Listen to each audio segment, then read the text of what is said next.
Bruce Lee was testing when Wong Jackman, a kung fu master, insisted he could counter faster and then. The challenge in San Francisco's Chinatown. Bruce Lee's training hall in Oakland smelled of worn leather, sweat and sandalwood oil. The walls, covered in cracked mirrors and posters of legendary fighters, reflected the yellow light from bare bulbs. Bruce adjusted the straps on his junk, improvised forearm protectors, and flexed his fingers, feeling the tension in his tendons. He had spent the morning testing a new variation of Jeet Kune Do, a move he called intercepting fist, where defense and attack merged into a single flow. It was fast. Maybe too fast to be stopped. It was then that the wooden door creaked. Wong Jackman entered unannounced, accompanied by two disciples with narrow eyes and rigid postures. He wore a dark blue changshan, impeccable, as if he had not come to fight, but for a ceremony. His face, a mask of calculated calm, contrasted with the tense smiles of his companions. Li Sifu, Wong said, tilting his head slightly, a gesture that could be either respect or provocation. I heard you've been teaching kung fu to Guelos. That is showing our secrets to foreigners. Bruce didn't move. I knew Wong hadn't come for a chat. And what you heard is true, he replied, his voice low but clear. Kung fu is nobody's property. It's a path. If someone wants to learn, why deny it? Wong smiled, but his eyes remained cold. Because some paths are not for everyone. Some knowledge corrupts when it falls into the wrong hands. He took a step forward, hands clasped behind his back. They say you're fast.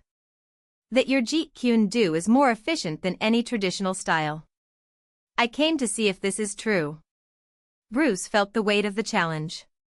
Wong Jackman was not just any fighter, he was a northern Shaolin master, trained in Tai Chi Chuan and Xing Yi Quan, with decades of experience. But Bruce didn't back down. If you want to test, test. But don't expect me to fight like you. Wong nodded, as if expecting exactly that answer. In one fluid movement, he took off his changshan, revealing a slender but muscular body covered only by a white silk shirt. His disciples retreated, forming a semicircle around the two. The first attack came without warning. Wong spun, throwing a side kick that Bruce missed by inches, feeling the wind cut into his face.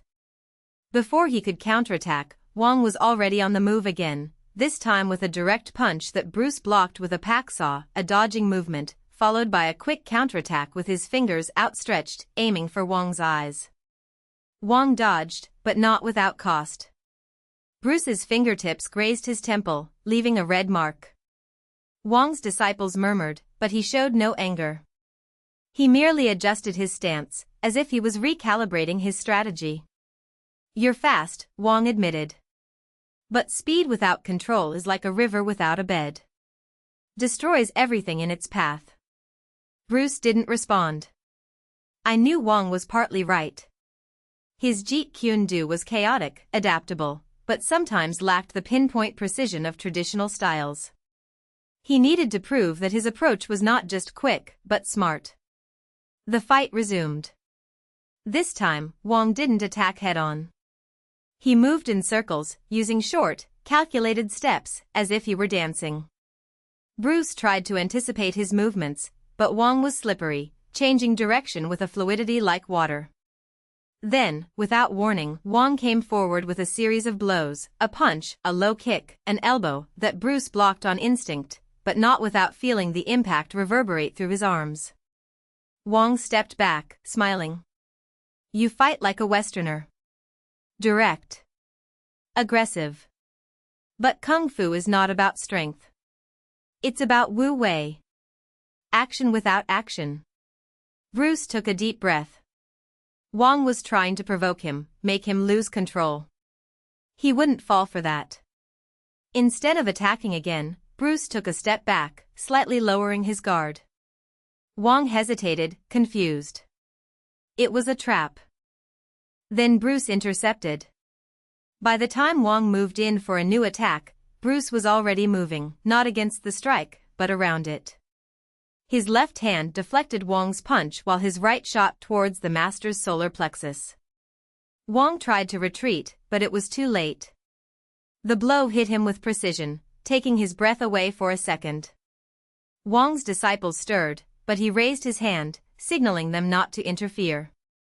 "Good," Wong said, catching his breath. "You learned." Bruce didn't smile. "I knew the fight wasn't over." Wong straightened up, adjusting his posture. This time, there were no more smiles or teasing. He closed his eyes for a moment, as if connecting with something greater. When he opened them again, his energy had changed. It was as if the very air around him had become denser. He attacked. Not with blows, but with pressure. Wong didn't try to hit Bruce directly. Instead, he moved in circular patterns, forcing Bruce to twist, to adjust, to expend energy just to stay in place. It was a strategy of attrition, and Bruce felt his muscles begin to burn. Then Wong changed. Suddenly, he was within Bruce's guard, so close he could smell his master's breath. A knee went up towards Bruce's ribs, which he blocked with his forearm, but Wong was already spinning, throwing an elbow towards his chin. Bruce dodged by millimeters, feeling the wind of the blow pass by his face. He counterattacked with a quick follow-up, a low kick, a punch to the stomach, a palm strike toward Wong's chest. Wong blocked the first two, but the third hit him, making him take a step back. Silence. The two looked at each other, panting. Sweat ran down Bruce's face, mixing with blood from a cut on his lip. Wong was breathing deeply, but there was no anger in his eyes. Just respect. "You're different," Wong said. "He doesn't fight like a traditional master, but he's not a Westerner either. You are something new." Bruce wiped the blood from his lip with the back of his hand. "I don't want to be young. I just want to be efficient." Wong nodded, as if he understood. "Then you won." Wong's disciples looked at each other in confusion. Bruce frowned. It wasn't a fight to win or lose. "No," Wong agreed. "But you proved your point. Kung Fu is not about secrets or blind traditions. It's about truth. And you found yours." He turned to his disciples. "Let's go." Before leaving, however, Wong stopped at the door and looked at Bruce one last time. "Take care of yourself, Li Sifu. The world is not ready for what you are creating." And then he was gone, leaving Bruce alone in the room, with the echo of his words hanging in the air. Bruce took a deep breath, feeling the weight of what had happened. It wasn't just a fight. It was a landmark. Wong Jackman, one of the most respected masters on the West Coast, had recognized his path. And that meant that Jeet Kune Do was no longer just an idea. It was real. He looked in the mirror, at the reflection of the fighter he had become. He was no longer the arrogant young man who believed speed was everything. Now, he understood that the true martial art was not in the blows, but in the adaptation. And that was just the beginning. Bruce closed his eyes for a moment, letting the adrenaline from the fight dissipate. The hall was empty, but the weight of that night seemed to fill it. When he opened them again, his reflection in the mirror was no longer the same. There was something new there, a certainty that hadn't existed before. He approached the mirror, touching the cool surface with his fingers. The bruise on his jaw, the mark of his swollen knuckles, the sweat still drying on his skin. Every detail was a reminder. Wong Jackman hadn't just been an opponent. It had been a mirror too, reflecting his own limitations and, at the same time, the vastness of what he could still achieve. Bruce walked away, grabbed a towel and dried his face. Jeet Kune Do was no longer a seed. Now, it was a young tree, with firm roots and branches that stretched out in unpredictable directions. But he knew it wasn't enough to grow, it needed to be pruned, tested, shaped. The following days were a whirlwind. News of the fight spread like wildfire. Some called him a genius, others a heretic. Hong Kong's traditional masters murmured in their circles that he had betrayed the essence of martial arts. The students, however, arrived in groups. Young fighters, some with refined techniques, others just hungry for something new, were knocking on the door of his small studio in Oakland. Among them, there was one who caught his attention, a slight boy, with sharp eyes and clumsy movements. His name was Danny, and he didn't know anything other than a few basic karate kicks. But there was something about him, a voracious curiosity, a refusal to accept limits. "Why do you want to learn from me?" Bruce asked, crossing his arms. "Because you don't just teach moves," Danny replied, without hesitation. "You teach how to think." Bruce smiled. That was exactly it. But not everyone saw it in a positive light. A month after the fight, a brown envelope arrived at his home. Inside, a letter written in precise characters, signed by a council of masters from San Francisco. They invited him, or rather, subpoenaed him, to attend a meeting to discuss the future of martial arts in the community. Bruce knew what that meant. It was a trial. On the appointed day, he entered a crowded hall. Men in dark robes, stern faces, gazes that sized him up as if he were an intruder. In the center, an old Tai Chi master, known for his influence, raised his hand to silence them. "Bruce Lee," he said, his voice deep. "You brought dangerous ideas. Jeet Kune Do is an affront to tradition. Teaching that there is no style, that everything is valid, this weakens what our ancestors built." Bruce wasn't intimidated. "I respect tradition," he replied. "But tradition is not a museum. It's a tool. And tools are there to be used, not worshipped." A murmur ran through the room. The old master pursed his lips. "So you admit that you despise what came before?" "I don't despise it. I evolve." Bruce looked around, challenging them with his eyes. "If martial arts are not useful for real life, for the world as it is today, then what are they for?" Silence. Then, one of the younger masters, a man in his 40s, stepped forward. "I want to learn from you." Others followed. Not all of them, but enough for the old master to retreat, defeated. Jeet Kune Do has grown.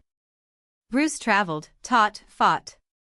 He encountered resistance, yes, but he also found kindred spirits, men and women who, like him, believed that the martial art was not a prison, but a key. Years later, in a small studio in Los Angeles, he watched Danny, now a young master, training a group of students. The slight boyavier had become a complete, adaptable, free fighter. Bruce smiled. The world was not yet ready for what he had created. But little by little, it was changing.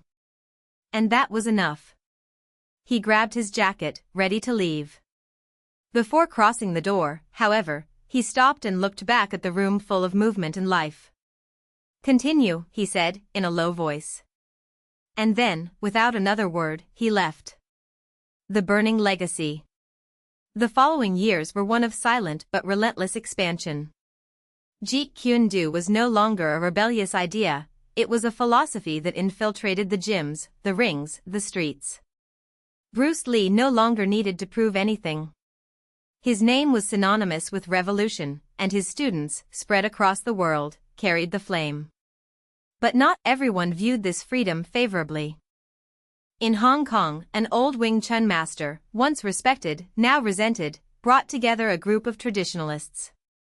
They saw Jeet Kune Do as a threat to the purity of martial arts, an affront to their ancestors. Among them, a young prodigy, trained since childhood to be the guardian of tradition, was chosen to challenge Danny Inosanto. The confrontation took place in a hidden courtyard, among shadows and lanterns. Danny, now 30 years old, faced the fighter with the same fluidity as his master. But the young traditionalist was not fighting to win, he was fighting to destroy. Every blow was filled with hate, every movement, an attempt to erase what Bruce had built. Danny won, but not without cost. A broken kick, fractured ribs. The young traditionalist, humiliated, vowed to come back stronger. While recovering, Danny received a letter. It was from Linda, Bruce's widow, written urgently. "They are trying to ban Jeet Kune Do. In Hong Kong, in Taiwan, even in the United States. They say it is dangerous, that it corrupts young people's minds. The world still resisted. The last battle. Danny traveled to Hong Kong. Not to fight, but to talk. He met with the masters who had declared war on Jeet Kune Do in an ancient temple, where the air smelled of incense and resentment. You don't understand, Danny said calmly. Jeet Kune Do is not a threat. It's an evolution. One of the elders spat on the ground. Evolution? It's treason. The argument turned into a confrontation. Not with punches, but with sharp words, with veiled threats. Danny realized that there was no dialogue possible. Some men didn't want to be convinced, they wanted to dominate. That night, the studio where Danny taught burned down. He narrowly escaped, but the fire consumed years of work. Local newspapers called it an accident. Danny knew the truth. The answer. He did not retaliate with violence. Instead, he called upon his students, Bruce's, his own, those who had been touched by the philosophy of Jeet Kune Do. Together, they rebuilt the studio, bigger, more open. And they started teaching not just to fighters, but to anyone who wanted to learn. The movement grew. Films, books, public demonstrations. Jeet Kune Do stopped being a secret and became a cry. The young traditionalist who had challenged him returned, years later, not as an enemy, but as a student. He had finally understood that true strength was not in repeating the past, but in adapting to the future. The end of the beginning. Danny, now graying, watched a new generation train. Jeet Kune Do no longer belonged to Bruce, nor to him. It belonged to the world. He closed his eyes and listened to the sound of footsteps, screams, bodies moving. It was the sound of an idea that could not be stopped. And for the first time, he knew the battle had been won. Not with punches, but with persistence. Not in anger, but in truth. Jeet Kune Do had won. The legacy in motion. The years passed like a river that could not be contained. Danny's dojo, once a modest space in the back of a Los Angeles Chinatown, now sprawled across cities continents away. It was no longer a place, but a philosophy that infiltrated gyms, rings, and even social movements. Jeet Kune Do was not just a martial art, it was a way of thinking, of resisting, of existing. Danny, with his hands marked by time and his eyes still alive as embers, no longer just taught techniques. He spoke of fluidity, of breaking patterns, of finding one's voice in chaos. His students came from everywhere, ex-soldiers looking for purpose, artists looking for discipline, young rebels looking to channel their rage. Some arrived with the arrogance of someone who believed they dominated everything, others, with the humility of someone who knew they knew nothing. Everyone, however, left transformed. One day, a woman entered the dojo. Her name was Elena, and she bore scars that weren't just physical. A former agent of a tactical unit, she had been dismissed after an accident that left her with a stiff leg and an anger that had no outlet. She had heard about Jeet Kune Do as something that didn't follow rules, and that appealed to her. Danny watched her for weeks without saying a word. She trained with an almost desperate intensity, as if each blow was an attempt to exorcise her demons. "You're fighting yourself," he said finally, as she panted after an exhausting sequence. "Isn't that what Jeet Kune Do teaches?" She replied, wiping the sweat from her face. "Adapting, winning? Teaching how to win is easy. It's difficult to teach how to fall." Elena laughed bitterly. "I already fell. I don't need lessons on this." Danny approached and lightly touched her knee, where the deepest scar marked the skin. "You're still on the ground, looking at the sky and cursing the clouds. Jeet Kune Do is not about never falling. It's about learning to get up in a way that you don't recognize the ground." She didn't respond. But the following week, it came back. The real test came when the world seemed to want to swallow Jeet Kune Do back into the shadows. A federation of traditional martial arts, fearing the growing influence of the formless style, has launched a campaign to discredit it. They called it a dangerous fad, a threat to discipline. Some old masters, who had been friends with Bruce Lee, now saw him as a traitor. The media, always eager for controversy, aired heated debates. Is Jeet Kune Do art or anarchy? Can something without rules be called martial? Danny watched everything with a calm that surprised even his closest students. When a reporter approached him for an interview, he agreed, but on one condition, that it be live, uncut. In the studio, in front of the cameras, the presenter began with a sharp question. Master Danny, many say that Jeet Kune Do is an affront to traditions. How do you respond to that? Danny smiled, as if he had already expected the question. Tradition is not a museum. It's a tree. If the roots don't grow, it dies. Bruce didn't want to destroy the past. He wanted the past to serve us, not imprison us. But without rules, how can we ensure that students don't get hurt? That there are no abuses?